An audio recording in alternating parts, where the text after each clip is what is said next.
ابتدا ہے رب جلیل کے ببرکت نام سے جو دلوں کے بید خوب جانتا ہے۔ تمام ویورز کو السلام علیکم۔ ایک انسان خود کو بڑی توپ سمجھتا ہے، بڑی عقل و جوش و ولولے کے ساتھ زمین پر چلتا ہے، مگر یہ انسان بھول جاتا ہے یہ جوانی حسن و جمال ہمیشہ نہیں رہے گا۔ آج کی ویڈیو میں ہم آپ کو بتائیں گے روح نکلنے کے بعد انسان کیا محسوس کرتا ہے اور جسم کے ساتھ کیا ہوتا ہے، لہٰذا ویڈیو میں ساتھ بنے رہیے گا۔ چینل کو سبسکرائب کرنے کے ساتھ بیل آئیکن کو بھی ضرور دبا دیجئے، کیونکہ آپ کو اسی طرح کی دلچسپ اور معلوماتی ویڈیوز باقاعدگی کے ساتھ دیکھنے کو ملتی رہیں گی۔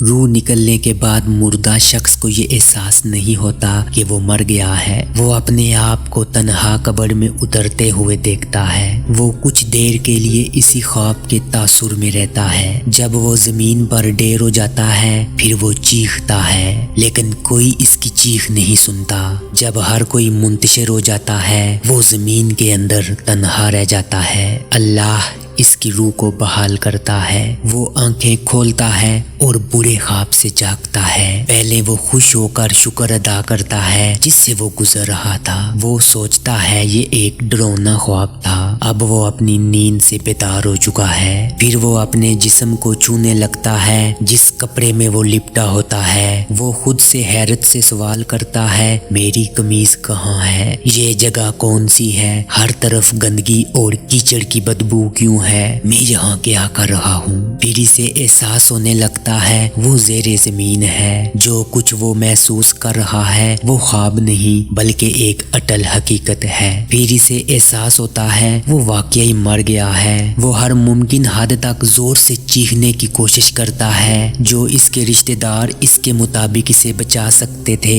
مگر اسے کوئی جواب نہیں دیتا۔ پھر وہ یاد کرتا ہے اس وقت اللہ ہی وہ واحد امید ہے جو اس کے لیے روتا ہے اور اسے معافی مانگتے ہوئے اسے التجا کرتا ہے، اللہ مجھے معاف کر۔ وہ ایک ناقابل یقین خوف سے چیختا ہے جو اس نے اپنی زندگی کے دوران پہلے کبھی محسوس نہیں کیا تھا۔ اگر وہ ایک اچھا انسان ہے تو مسکراتے چہرے والے دو فرشتے اسے تسلی دینے کے لیے بیٹھ جاتے ہیں، اگر وہ برا شخص ہے تو دو فرشتے اس کے خوف کو مزید بڑھا دیں گے، وہ اسے بدصورت کاموں کے مطابق اسے اذیت دیں گے۔ اسی طرح تدفین کے بعد ایک دن گزرنے کے بعد انسان کی آنتوں میں ایسے کیڑوں کا گروہ سرگرم عمل ہو جاتا ہے جو مردے کے پہانے کے راستے سے نکلنا شروع کر دیتا ہے۔ اس کے ساتھ ناقابل برداشت بدبو بھی پھیلنا شروع ہو جاتی ہے جو دراصل اپنے ہم پیشہ کیڑوں کو دعوت دیتے ہیں۔ یہ اعلان ہوتے ہی تمام کیڑے مکوڑے انسان کی جسم کی طرف حرکت کرنا شروع کر دیتے ہیں، انسان کے گوشت کھانے کا عمل شروع ہو جاتا ہے۔ تدفین کے 3 دن بعد سب سے پہلے ناک کی حالت تبدیل ہونا شروع ہو جاتی ہے، یوں تدفین کے 6 دن بعد ناخن گرنا شروع ہو جاتے ہیں اور 9 دن گزرنے کے بعد سر سے بال گرنا شروع ہو جاتے ہیں، حتیٰ کہ انسان کے جسم پر کوئی بال نہیں رہتا۔